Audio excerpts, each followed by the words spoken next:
Evelyn's presence in our house was like a cold, creeping fog, slowly suffocating any warmth we had left.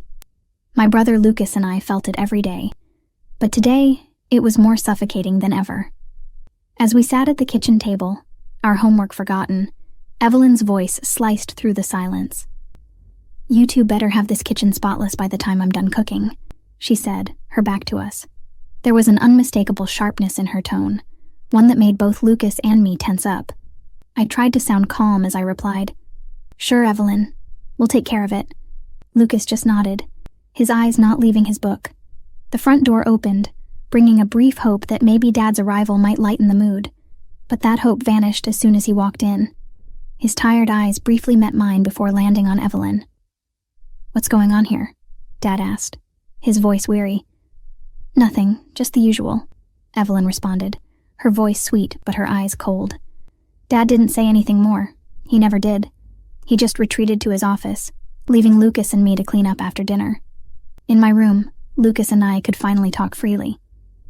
"She's got Dad wrapped around her finger," Lucas said, anger and helplessness mixing in his voice. I nodded, feeling a lump in my throat. "We're on our own, Lucas. We have to be there for each other." The next day, I opened up to my best friend, Jenna, at school. "I don't know what to do," I confessed. "It's like she's trying to erase us from Dad's life." Jenna's concern was evident. "You can't let her win, Mia.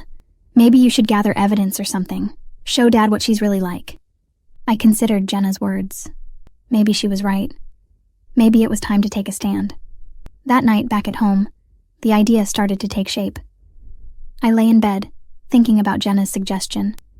Lucas, already asleep, looked so peaceful, so unaware of the storm brewing in my mind. "We need proof, Lucas," I whispered in the dark, more to myself than to him. "We need to show Dad who Evelyn really is." The following days turned into a silent mission. Lucas and I started to document everything. Evelyn's harsh words, her cold actions, the way she treated us when Dad wasn't around. We were careful, making sure she didn't catch on to what we were doing. It was exhausting, living in a constant state of alertness. But we knew we had no choice. This was our life now, a life of gathering evidence against the person who was supposed to be part of our family.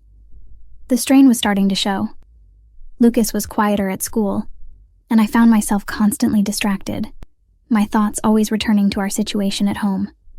One evening, as we were sitting in my room, going over the notes we had gathered, Lucas looked at me with tired eyes.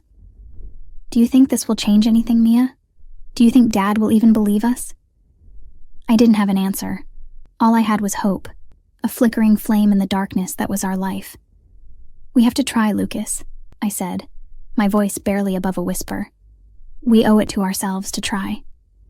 In the attic, buried under years of forgotten memories, I found a clue in an old yearbook, a photo of Mom and Evelyn, looking like the best of friends. It made no sense. That night I confronted Mom about it. "Mia, it's a long story. We were friends, but things got complicated when your father came into the picture. Evelyn never got over losing him to me," Mom confessed, a note of sadness in her voice. I was stunned. This whole feud stemmed from a teenage crush? I had to talk to Dad. He needed to understand the gravity of the situation. "Dad, you need to hear this. It's about Evelyn and Mom in high school," I urged him, finding him in his office. "Not now, Mia," Dad replied, not even looking up. "But it's important, Dad. It's about why Evelyn hates us," I persisted. He sighed, finally meeting my gaze. "Mia, the past is the past. We can't dwell on it." Frustrated, I turned to my best friend Jenna for advice. "So Evelyn's been holding on to this grudge all these years?" "That's crazy," Jenna said, shocked. "Yeah, and Dad won't even listen. He just brushes it off," I told her, feeling hopeless. "You need to find a way to show him the truth, not just tell him," Jenna suggested thoughtfully. I spent the next few days digging deeper into the past. I spoke to Mom and Evelyn's former classmates and looked up old social media posts.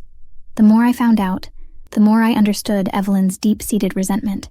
She hadn't just been heartbroken. She'd been obsessed with Dad, and had even tried to sabotage his relationship with Mom. With this new information, I approached Dad again. "Listen, Dad, it's serious.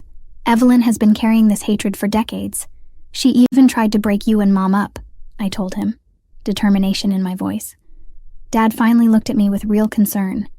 I had no idea, Mia. I'll talk to Evelyn. It was a small victory, but a victory nonetheless. Perhaps now we were finally getting somewhere. Determined to mend our broken family, I set up a meeting between Mom and Evelyn. I hoped that by bringing them face to face, they could sort out their past, and we could all move forward.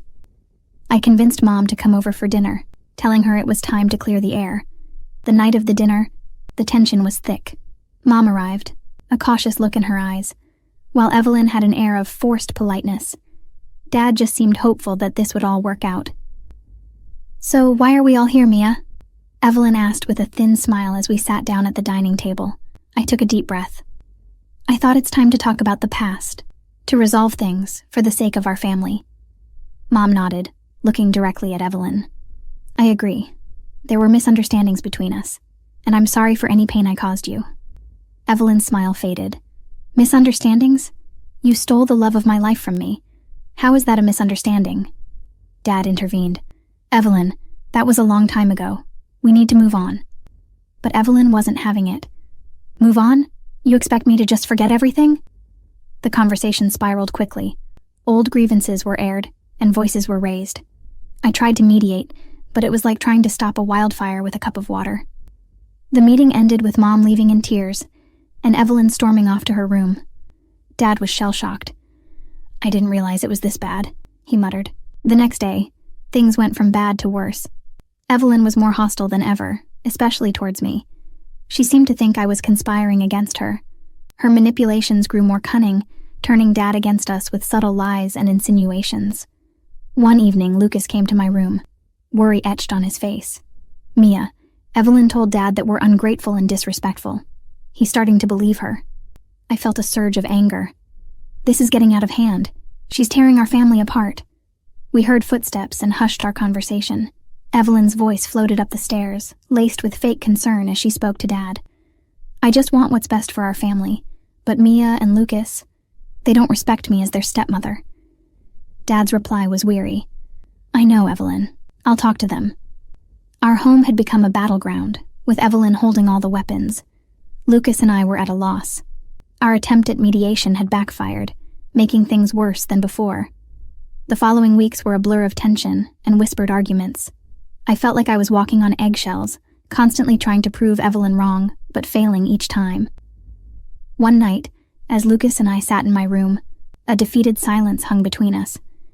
"We need a new plan, Mia. We can't go on like this," Lucas said, his voice low. I nodded, my mind racing. "You're right. But what can we do? Dad won't listen, and Evelyn, she's just getting worse. We'll figure something out. We have to," Lucas replied, determination in his eyes. As I lay in bed that night, I knew Lucas was right. We had to take a stand. We had to fight back. But how? Lucas and I knew we had to gather proof of Evelyn's toxicity, something concrete that even Dad couldn't ignore. We turned detectives in our own home, using our phones to record her tirades and outbursts. One evening, Evelyn was particularly cruel. "You kids are so ungrateful. After everything I do for this family," she sneered, unaware that Lucas was recording from his pocket. We were careful, always on guard for the right moment to capture her true nature. But the constant vigilance was exhausting, emotionally draining. Our breakthrough came a week later. Evelyn had a habit of bad-mouthing Mom when Dad wasn't around. This time, I managed to record her spewing venom about Mom, saying things that were downright vicious. "Once Dad hears this, he'll have to believe us," I whispered to Lucas as we huddled in my room, listening to the playback. But our plan to confront Dad with the evidence backfired. When we played the recordings for him, his reaction was not what we expected. "Evelyn is under a lot of stress. You kids need to be more understanding," Dad said, dismissing our concerns. I couldn't believe it. He was choosing Evelyn over us, his own children. The realization was a crushing blow. Lucas and I exchanged a look of disbelief. We retreated to my room, the weight of our father's betrayal heavy on our shoulders. "Dad doesn't see it. He's blind to what she's doing," Lucas said, frustration in his voice. I sat on the edge of my bed, feeling helpless. "We're on our own, Lucas. If we're going to expose Evelyn, we can't rely on Dad." The following days were a tense cat-and-mouse game. Evelyn grew more cunning in her manipulation, turning Dad against us with every opportunity. One night, I overheard her talking to Dad in their room. "Mia and Lucas are out of control, Dad. I don't know what to do with them," Evelyn said, her voice laced with fake concern. I felt a surge of anger. She was playing the victim, twisting everything to fit her narrative. "We need more evidence, something undeniable," I told Lucas later. He nodded in agreement. "But how? She's always one step ahead of us." I thought for a moment. "We need to catch her in the act, show everyone her true colors." So, we hatched a plan. We would provoke Evelyn into revealing her abusive side in front of Dad. It was risky, but we were desperate. The opportunity came during a family dinner. I deliberately brought up a topic I knew would trigger Evelyn. "So, Evelyn, why did you and Mom stop being friends in high school?" I asked innocently. Evelyn's eyes narrowed. "That's none of your business, Mia." I pushed further. "But I think it's important for us to understand our family history, don't you?" Evelyn lost it. She exploded in anger, shouting and hurling insults. Dad sat there, stunned, finally witnessing Evelyn's true nature. After the dinner fiasco, Lucas and I felt a mix of triumph and fear. We had exposed Evelyn, but at what cost? As I lay in bed that night, I realized our battle was far from over. We had shown Dad the truth, but now we needed to prepare for Evelyn's retaliation. After the dinner incident, Lucas and I knew it was time to escalate things. We needed a foolproof plan to expose Evelyn. I thought long and hard, and then it hit me. We could use her annual charity event to our advantage. The event was a big deal in our community, and Evelyn prided herself on its success. It was the perfect stage to reveal her true nature. I reached out to some of Evelyn's colleagues and employees, gathering stories of her mistreatment and abuse of power. We compiled emails, recorded testimonies, and collected a trove of evidence. But the key to our plan was a live recording of Evelyn's outburst, which we intended to play at the event. The night of the charity event arrived. The venue was packed with guests, local dignitaries, and the press. Evelyn was in her element, charming and gracious. Halfway through the event, during Evelyn's speech, Lucas gave me the signal. I discreetly connected my phone to the audio system and played the recording of Evelyn's tirade from our family dinner. The room went silent as Evelyn's voice, filled with anger and venom, echoed through the speakers. The shock on the guests' faces said it all. Evelyn stood on the stage, her mask of perfection shattered. As the recording played, I walked up to the stage. "Ladies and gentlemen, the truth needed to be heard. For too long, my brother and I have suffered under Evelyn's abuse. We have more evidence, proof of her cruelty, not just to us, but to many others." Evelyn tried to deny it, but the evidence was overwhelming. Guests started to murmur among themselves, and the press began snapping photos and taking notes. In the following days, our story exploded in the media. With the public outrage growing, we took the legal route. The evidence we had gathered was irrefutable. The courtroom battle was intense.